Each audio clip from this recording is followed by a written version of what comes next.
자, 행복한 일요일 보내고 계시기를 바랍니다. 크립토토마토 인사를 전해드리고 있고요. 자, 또 영상 시작하기 전에 바로 말씀을 전해드리고 싶은데요. 오늘 영상은 엄청나게 중요한 정보들은 담고 있지 않습니다. XRP 지금 현재의 가격은 22센트대를 달려주고 있고요. 비트코인이 최근에는 조금이라도 안정적인 모습 보여주고 있는 것이 사실입니다만 아직 방심하기는 한참 멀었죠. 그래도 개인적인 바람으로는 지속적인 횡보 및 상승 기대를 해보고 싶습니다. 자, 첫 번째로 준비를 해본 소식, 넷센트에서 XRP를 지원하기 시작했습니다. 넷센트를 이용하는 판매자들은 XRP를 이용해서 이를 통해 지불을 할 수 있게 되었다는 그런 소식이고요. 자, 그 다음으로는 미국의 연방준비제도가 Faster Payment Council의 그룹 조직 스폰서로 참여하게 되었습니다. 이 Faster Payment 같은 경우는 연방준비제도에서 몇 년 전부터 시행한 프로젝트이기 때문에 이들이 직접적으로 참여하는 것이 그리 놀라운 일은 아니죠. 자, 그리고 지금 현재 라이언 자군에 이어서 리플사의 팻 탤런시가 이 Faster Payment Council에서 기술 쪽 자료 제공으로 참여를 하고 있는 그런 상황입니다. 미국의 연방준비제도에서는 새로운 지불 및 결제 시스템 FedNow라는 것을 개발을 하고 있죠. 출시 시기는 2023년, 24년 아직도 멀었습니다. 자, 얼마 전에 화제가 됐었던 그 발언, 미국 의회에서 하원 의원이 이 블록체인이라는 새로운 레일이 깔렸다라고 이야기를 했는데, 그러면서 이제 어투를 보면은 민간 기업의 적극적인 참여를 이렇게 독려하는 듯한 모습을 보여주었었는데요. 이들이 리플사의 기술을 좀 더 적극적으로 활용할 수 있게 되기를 한번 기대를 해봅니다. 자, 그 다음에는 리플사와 직접적으로 연관은 있다라고 볼 수 없겠지만은 세계적인 회계법인 딜로이트 발행 문서에는 이런 부분이 나왔었습니다. 2020년 은행 및 캐피탈 전망. 마지막으로 자산 관리자들은 돈의 장기적인 성장을 이루는 방향으로 나아가야 된다. 여러 다른 투자들, 예를 들어서 사모펀드, 부동산, 토큰이나 암호화폐 같은 디지털 자산들의 전문적인 지식을 갖는 것은 초고액 순자산 보유자, 고액 자산 보유자들을 관리하는 것만큼이나 중요하고 아시아 쪽의 성장을 주목해서 봐야 된다라고 이야기를 하고 있는 것이죠. 여기서 저희가 주목해서 보는 것, 이 딜로이트라는 세계적인 회계법인에서 암호화폐의 미래를 주목하고 있다는 것입니다. 자, 이 딜로이트는 리플사와 함께 일을 한 적도 있고 리플사가 제공하는 솔루션들에 대해서 굉장히 잘 알고 있는 그런 회사이기도 하죠. 그들은 다가오는 2020년 암호화폐 성장에 대해서 주목하고 있습니다. 그 다음에 또 참고적으로 알아주시면 좋을 것 같아가지고 한 가지를 가져가 본 것이 있는데요.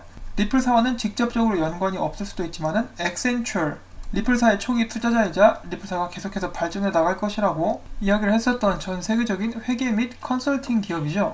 최근 이들과 전 세계적으로 또 유명한 소프트웨어 업체죠. SAP. 마찬가지로 리플사와 이런저런 테스트를 하는 것으로 알려져 있는 이 회사가 둘이 함께 손을 잡고 R3와 함께 분산 원장 기술을 기반으로 즉시 총액 결제 시스템 RTGS라고 하죠. 이것을 구축하기 위해 협력하고 있다고 밝혔습니다. 이 시스템은 기존의 정부가 만든 지불과 결제를 기반으로 이루어지는데 여기서 디지털 커런시가 아니라 보안 등을 발전시키기 위한 목적으로 커런시 토큰을 사용한다라고 이야기를 하고 있습니다. 어감만 딱 들어봤을 때는 커런시 토큰, 이제 마치 스테이블 코인이 아닌가 싶기도 한데요. 엑센츄어의 전무이사는 지금 현재의 결제 인프라는 매우 복잡하고 조각조각 나눠져 있기 때문에 효율성과 보안을 위해서 RTGS 시스템을 개발하고 있으며 SAP 그리고 R3와 함께 궁극적으로 자본이나 주식 같은 토큰화된 자산을 연결하여 점진적으로 통합되고 원활한 금융서비스 생태계를 만들 것입니다 라고 이야기를 했습니다. 자, 엑센츄어, SAP, R3 전부 다 리플사와 연관이 있는 회사들인데 이 기사나 프로젝트 상에서 리플사나 XRP에 대한 언급은 없었습니다. 위에서 잠깐 언급을 드렸다시피 이들은 커런시 토큰이라는 것을 사용하겠다고 밝혔는데요. 이 커런시 토큰이 과연 뭔가? 일단 R3에서 세틀러를 사용해서 가장 첫 번째로 결제하는 데 쓰게 될 코인은 XRP라고 밝히긴 했는데 지금 세틀러가 사용이 되기로 예정이 되어 있었는데 아직까지 조용하죠. 그리고 이 커런시 토큰 같은 경우도 굉장히 좀 두리뭉실한 그런 부분이 있기 때문에 잠자리채로 구름 낚는 듯한 그런 기분이 들게 하는 그런 소식이었습니다. 참고로 이 소식 같은 경우는 2019년 10월에 나온 정보인데 최근에 알려져가지고 오늘 영상에서 한번 다뤄봤고요. 그 다음에는 약간 기분 좋은 소식도 준비가 되어 있습니다. AMB 크립토에 따르면 4분기 XRP 기반 국제 송금 솔루션 실시간 유동성 이 ODL의 송금액이 1억 달러를 기록하면서 3분기 3,300만 달러 대비 3배 이상 증가한 것으로 나타났다. 시장의 약세에도 불구하고 XRP 생태계는 긍정적인 지표를 나타내고 있다는 것이 미디어의 진단입니다. 자, 딱 보시면 1억 달러, 이 별거 아니네 라고 생각을 하실 수도 있겠는데 그 전분기 대비를 해가지고 비교를 해보면은 3배 이상 증가. 자, 그리고 또한 추가적으로 4분기 아직 안 끝났어요. 아직 12월 초반이죠. 현재까지 나온 것만 3배 이상. 연말인데 얼마나 더 많은 송금이 있을지 누가 알겠습니까? 자, 그럼에도 아직 갈 길이 먼 것은 사실이지만은 긍정적인 방향으로 ODL이 확장을 해 나가고 있습니다. 자, 말로만 3배 이상 증가했다라고 하면은 실감이 잘 안 나서 여기 HMX님께서 또 이것을 그래프로 만들어가지고 공유를 해주셨습니다. 얘가 3분기, 4분기 차이가 엄청나게 나죠? 작년에 엑스래핏 상용화 발표가 나고 2019년 1분기 정말 작죠?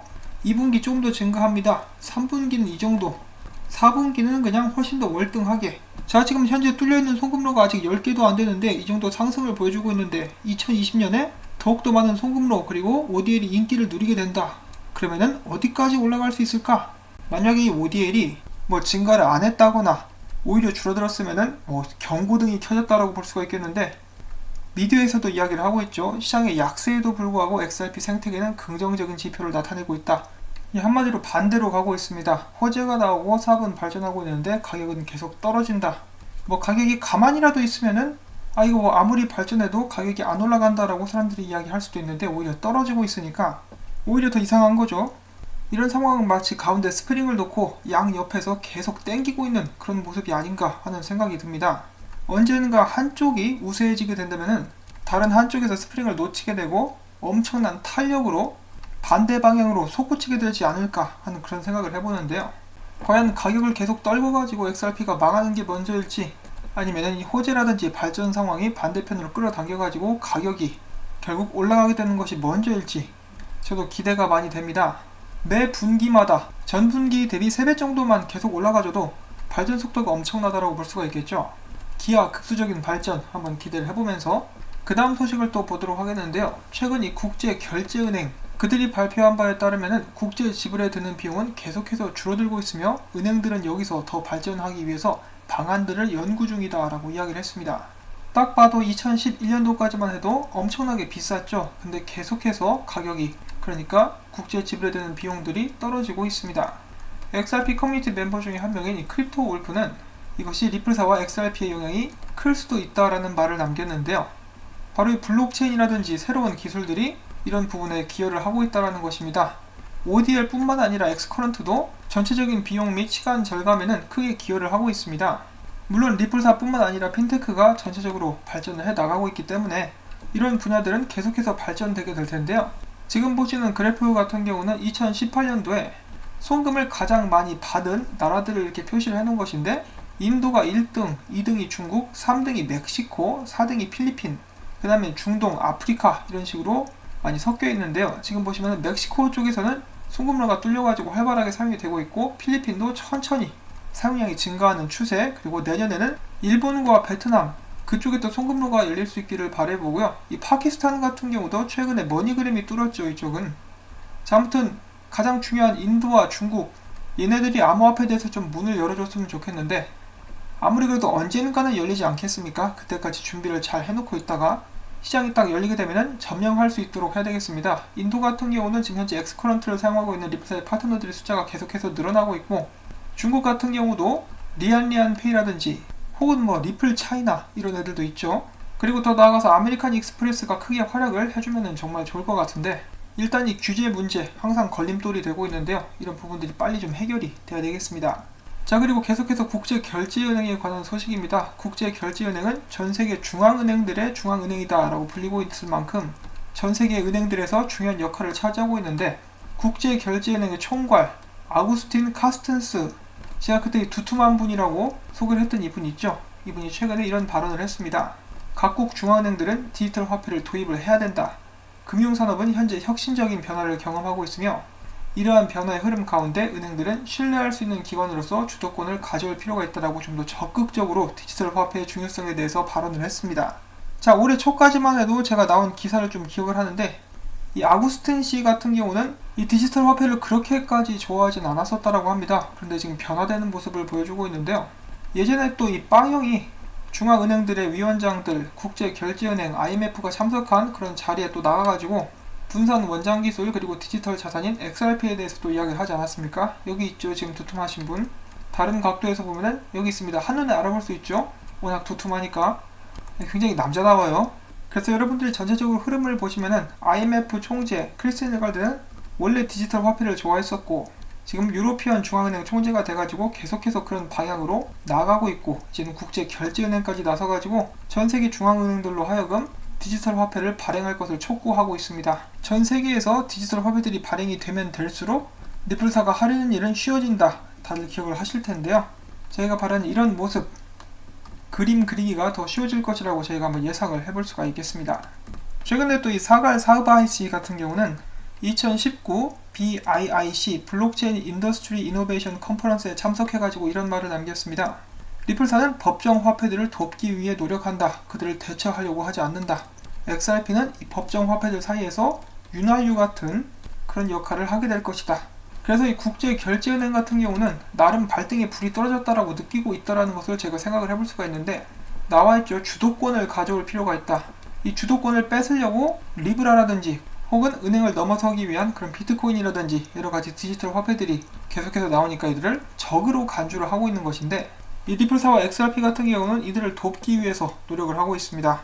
부디 이러한 노력이 결실을 맺어가지고 서로를 신뢰하지 못하는 중앙은행들 그리고 각국의 화폐 간의 브릿지 커런시로서 자리를 잡을 수 있기를 바라보면서 아직 끝나지 않고 몇 가지 소식이 더 남았습니다. OKX에서 XRP와 USDT 이 선물 거래를 출시했다라는 그런 소식 또 나오게 되었고요. 저는 선물 거래는 그렇게 좋아하지 않는 편인데 아무튼 이런 소식이 나왔고 여기 어떤 사람이 XRP 코인을 또 만들었습니다. 그래서 짤로 한번 보시라고 가지고 와봤는데요. 이거를 금으로 만들면 되게 멋있을 텐데 아무튼 이것을 만들어서 파는가 봅니다. 나중에 XRP 콜드 월렛으로 이런 형태로 만들어도 되게 좋을 것 같아요. 코인을 코인 안에 담아가는 그런 컨셉으로 말이죠. 자, 아무튼 이렇게 해서 오늘 준비한 소식들 여러분들께 전달을 해드릴 수가 있었습니다. 도움이 되셨다면 언제나 그렇듯이 구독과 좋아요, 광고 시청, 영상 마무리까지 재생 부탁을 드리고요. 내일부터 다시 힘내서 하루를 시작해야 되니까 오늘은 푹 쉬시고 맛있는 것도 많이 드실 수 있기를 바라면서 저는 다음에 또 인사를 드리도록 하겠습니다. 안녕히 계십시오.